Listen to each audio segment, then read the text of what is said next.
नमस्कार, मैं त्रिनाथ और आप देख रहे हैं रेडियो इंडिया। मेरठ में कोरोना संक्रमितों की संख्या लगातार बढ़ती जा रही है और ऐसे में शासन प्रशासन को अब ये चाहिए कि वो कोई ठोस कदम उठाए, वरना ये स्थिति भयानक होती जा रही है।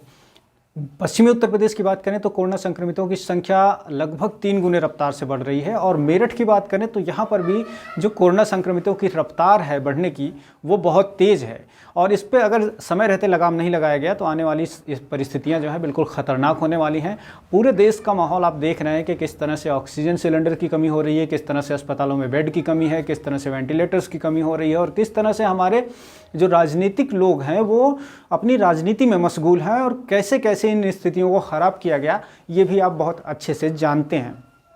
कोरोना की दूसरी लहर आने से पहले अगर देश की इन परिस्थितियों को संभाल लिया गया होता, चुनाव में लोग मशगूल ना होते, चुनाव में ये लाखों लाखों लोगों की जो संख्या है रैली हुई ये ना हुई होती, तो शायद हमारे देश में दूसरा जो वेव है कोरोना का वो इतना भयानक रफ्तार से आगे नहीं बढ़ रहा होता। अब हम बात करते हैं मेरठ की। मेरठ में शमशान घाट है, सूरज कुंड जिसे कहते हैं, और यहाँ पर उन लोगों को लाया जाता है जो जिनकी पूरी सांसें पूरी हो चुकी होती हैं, जो इस दुनिया से जिनका सफ़र पूरा हो चुका होता है, वो इस अंतिम यात्रा के दौरान वहाँ पर लाए जाते हैं और उनका अंतिम संस्कार किया जाता है। नमस्कार, मैं नितिन कुमार और आप देख रहे हैं रेडियो इंडिया।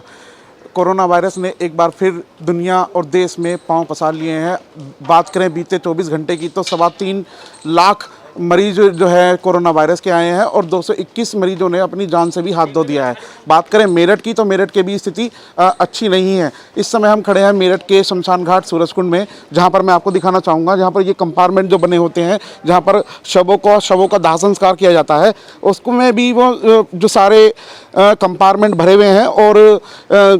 फर्श पे जो है शवों का दाह संस्कार किया जा रहा है। लेकिन यहाँ पर शवों का तांता देखकर ये ऐसा लग रहा है कि यहाँ पर जो व्यवस्थाएं हैं वो बिल्कुल ध्वस्त हो चुकी हैं।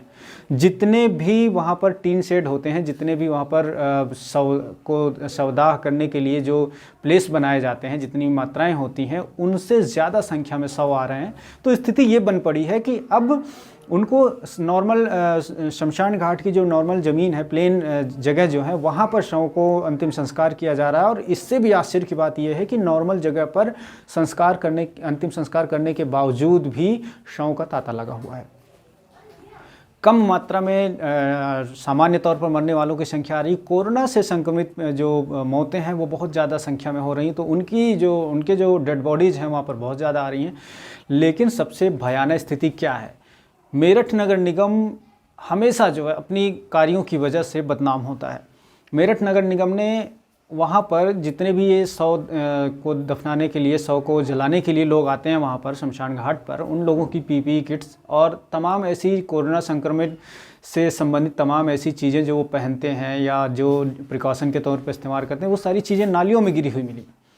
इसका जिम्मेदार कौन होगा कि अगर शमशान घाट पर इस तरह की परिस्थितियां पैदा हो रही हैं तो उसको साफ़ सफाई कौन कराएगा, उसको ठीक से उसको सही करने की जिम्मेदारी किसकी होगी? क्या हर बार सिर्फ़ और सिर्फ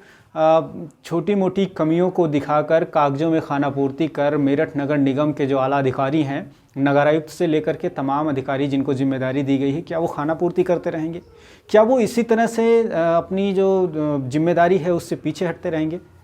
ये तस्वीरें आप देखिए सीधे सूरजकुंड के शमशान घाट की है, जहाँ पर तमाम तरह की ये चीज़ें आप देख सकते हैं नालियों में किस तरह से फेंकी गई हैं। उम्मीद करता हूँ कि इन तमाम जो अव्यवस्थाएं हैं इन पर लगाम लगेगी और मेरठ का प्रशासन एक बार फिर जागेगा, मेरठ का नगर निगम एक बार अपनी रफ्तार में आएगा और जो उसकी जिम्मेदारियाँ हैं उसको पूरा करने में